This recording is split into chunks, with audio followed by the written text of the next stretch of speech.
Christian. Bonjour, Bruno Ouais, Pelletier. c'est bizarre, hein? Tu as eu une période, tu as pris un congé sabbatique de plus qu'un an, toi, à un moment donné, après une période où il y a de trop, où il y en avait trop. Il y avait beaucoup. Il y avait Ouais. beaucoup. J'avais des problèmes de cordes vocales. Alors, comme chanteur, tu as deux choix.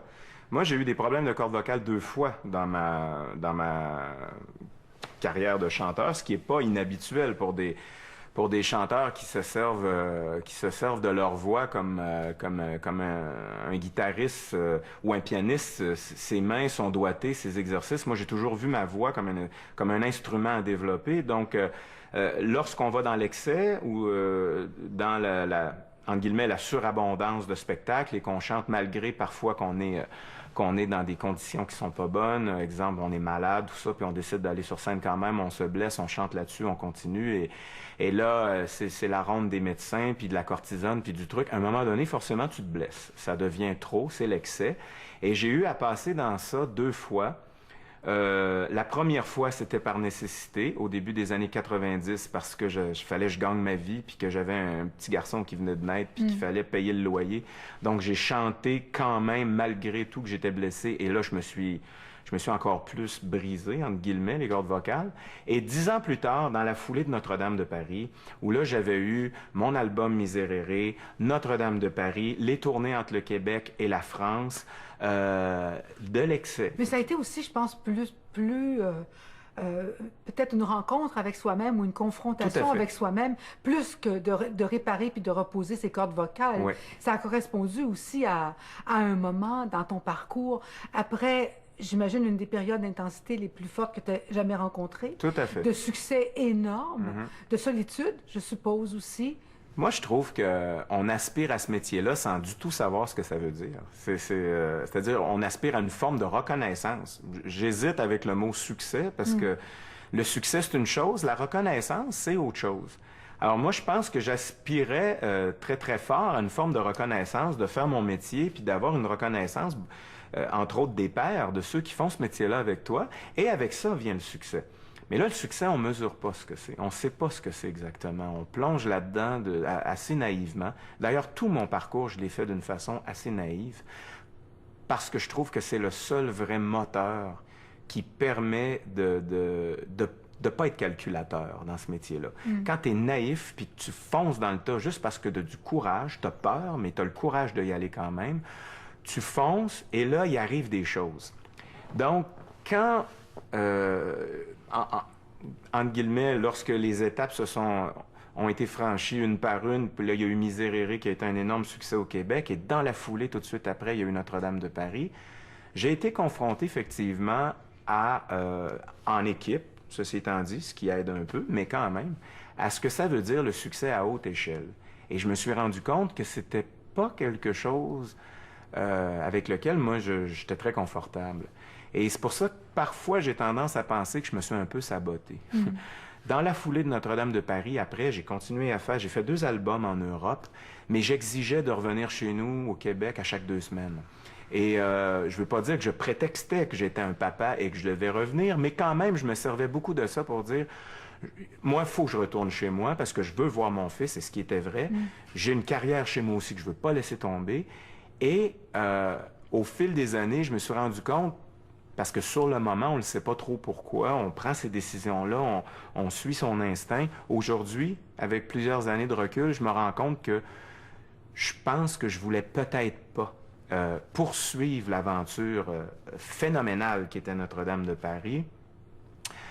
Pourquoi? Parce que c'était peut-être associé aussi à une période de vie difficile perso que je vivais. Donc, il y a comme cette espèce... Vous savez, quand on entre quelque part, il y a une odeur puis qui nous rappelle une émotion ou un vécu quelconque.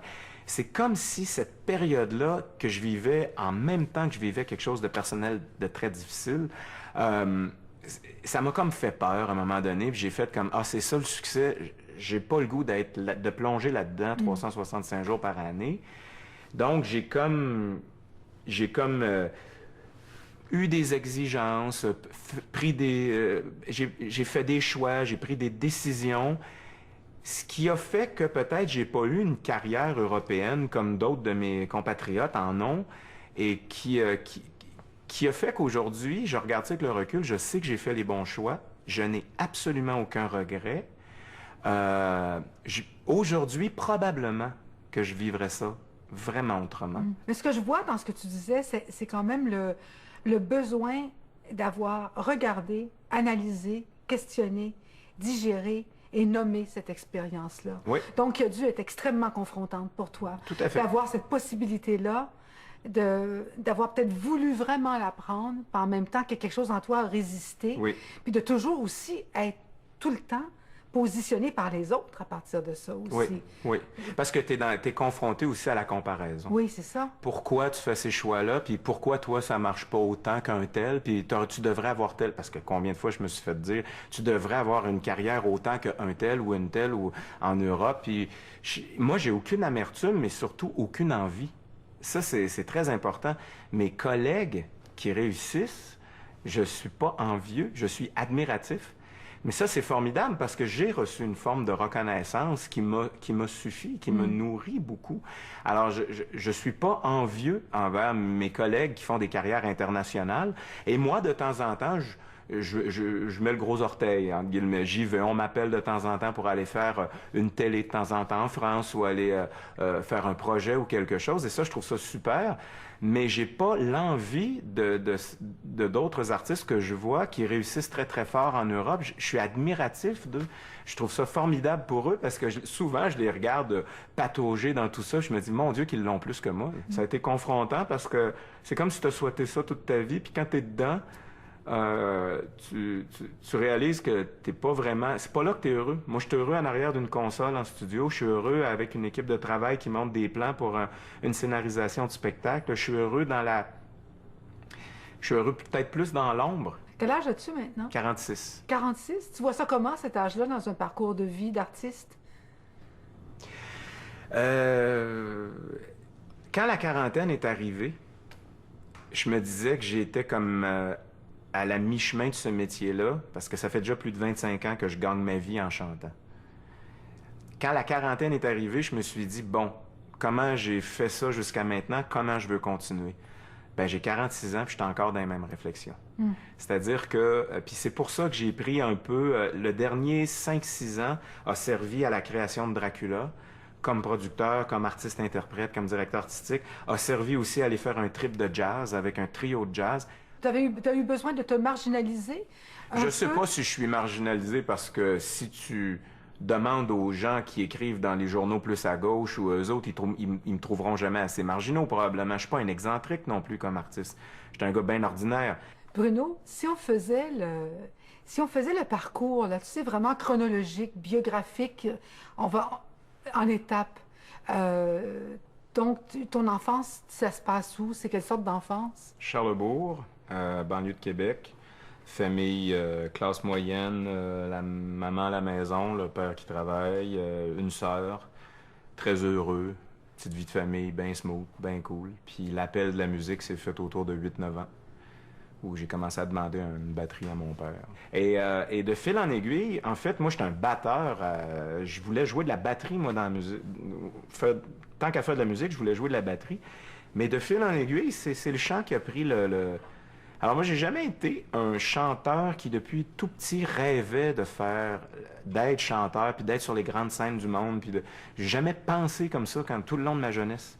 Et en fait, c'est quand on est arrivé dans la vingtaine, puis qu'on a commencé à avoir des premiers contrats dans les bars, où là, j'ai commencé à prendre le métier un petit peu plus sérieusement, puis à me dire, ben, je peux peut-être gagner ma vie comme chanteur, vraiment.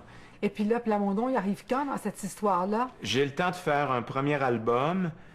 On est en 92. Luc débarque en ville avec son nouveau show, La légende de Jimmy, qui avait monté à Paris. Il veut des nouveaux interprètes. Il entend parler de Luce Dufault et de moi comme deux nouveaux qui chantent en ville, qu'on commence à voir dans des émissions de télé. Donc, je me souviendrai de ça toute ma vie. L'assistante à Luc m'appelle, je suis dans mon petit appart sur la rue Henri-Julien.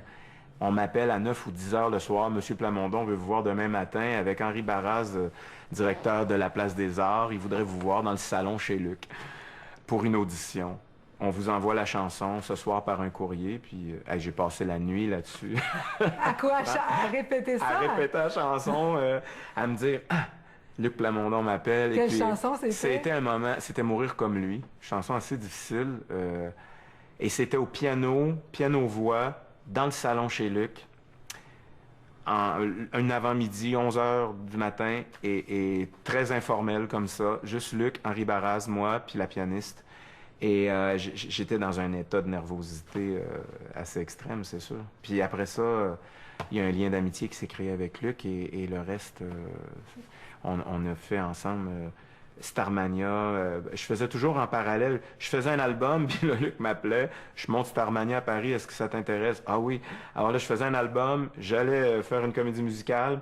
Après ça, je revenais, je faisais mon troisième album, Miserere. Luc m'appelle pendant que Miserere décolle bien dans les ventes et tout, ça allait bien. On prépare une tournée. Il m'appelle, il dit, je monte Notre-Dame de Paris, je veux que tu passes des auditions avec Richard Cochian. Et là, Notre-Dame de Paris est venu dans la foulée. Et Luc m'a écrit des chansons. Alors, j'ai commencé à faire... En fait, Luc, en 92, on a commencé à se côtoyer. Et puis, jusqu'à dans les années 2000, on a travaillé quand même assez proches ensemble sur les différents musicals que lui a fait ou des chansons pour lesquelles il m'écrivait. C'est sûr que pour moi, dans mon parcours, c'est un homme important que je respecte énormément aussi parce que c'est un homme extrêmement généreux puis très impliqué à tous les niveaux. Donc, à travers tout le côté showbiz puis star de Luc, que bien des gens aiment parler tout le temps, il y avait tout l'homme en dessous, le côté très humain, très proche de ces artistes qui est un peu comme un papa avec eux, surtout des jeunes artistes qui commencent. Et le côté aussi business, puis de voir à tous les détails dans les productions, de se mêler d'un peu de tout.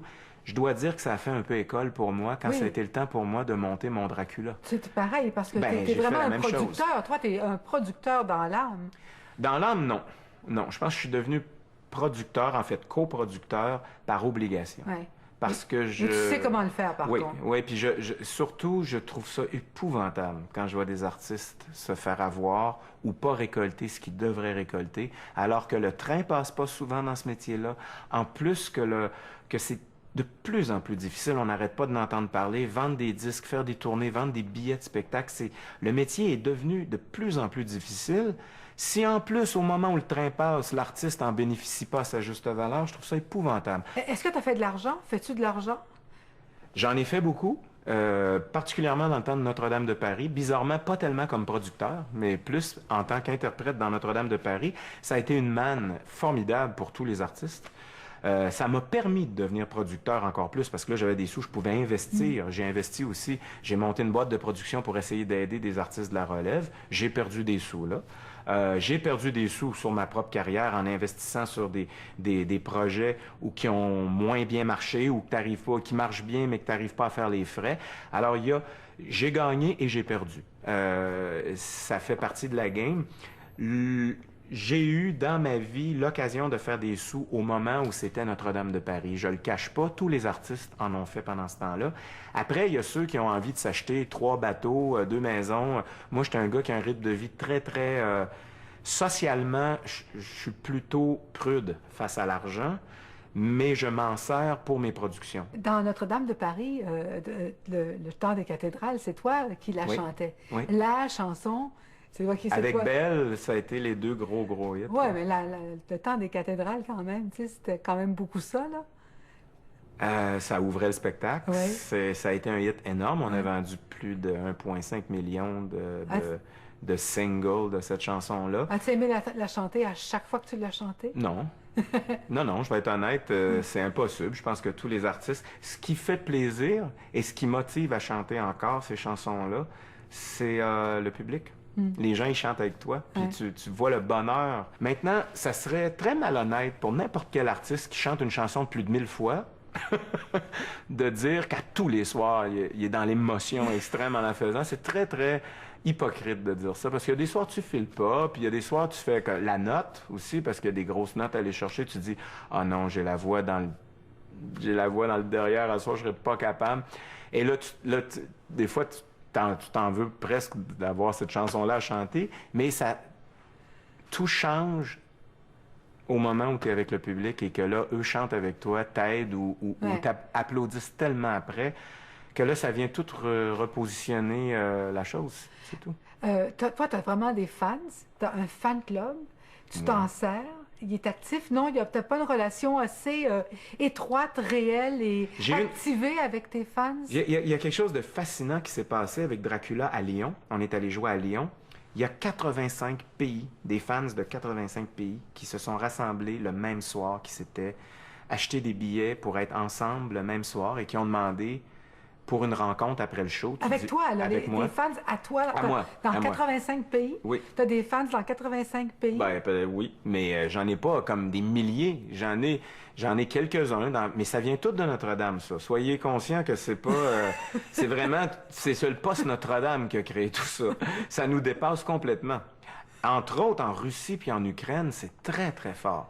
Et je suis allé les rencontrer après le spectacle et ça a été un moment, pour moi, je vais me souvenir toute ma vie parce que écoute, c'est difficile à exprimer et à imaginer tu jases avec des gens qui ont des interprètes qui te font savoir à quel point ils te connaissent de A à Z, là, ils te connaissent quasiment mieux que toi.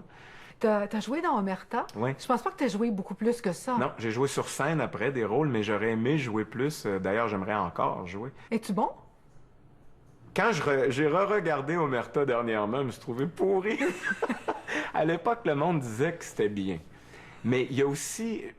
Il faut que j'ai re-regardé la série et j'ai fait comme, OK, dans le contexte de l'époque, et même les autres, comment jouaient à l'époque, comment c'était filmé, comment c'était joué à l'époque, c'était pas si mal. Mais tes ambitions sont où en ce moment? Tes désirs, tes ambitions? T'es très carrière, t'es plus dans la vie privée. T'es où, toi, en ce moment? En ce moment, je suis... Hey, c'est une bonne question. Écoute, là, je sors de mon trip de jazz avec enfin l'envie de retourner vers un album de Bruno Pelletier normal et de continuer à chanter, mais d'avoir aussi une carrière parallèle de... J'appelle ça de capitaine de bateau. Oui. C'est l'espèce d'avoir des idées, monter des projets, les mettre sur papier, trouver le financement, puis là, mettre une équipe autour d'une table, puis là, de foncer dans le tas. Ça, c'est quelque chose qui me branche vraiment beaucoup. Fait que t'es là. Il y a ça, puis il y a dans ma vie perso où je trouve que j'ai un bel équilibre en ce moment entre être heureux à la maison puis être heureux dans le métier aussi. C'est très difficile d'avoir les deux. Pourquoi? À cause de ta personnalité ou à cause du métier que tu fais? Les deux, les deux. Je pense que je suis très, très, très intense, très investi, très passionné, donc forcément, ça amène des dérapages au niveau du caractère parfois. Je pense pas que c'est tout le temps facile de vivre dans la même maison que moi, donc ça prend quelqu'un de très, très ouvert, très doux, très qui comprend beaucoup et en même temps, je suis pas selfish au point de... Tu sais, les artistes, on a tous un ego, mais moi, en vieillissant, l'ego a pris le bord pas mal, puis il y a aussi... la notion de l'autre, l'empathie envers l'autre, le côté, le partage de vie, c'est la famille, toutes ces choses-là qui sont super importantes, que j'ai compris, parce qu'en passant dans le tourbillon de notre métier, à un moment donné, t'es vois les bases, puis où c'est que...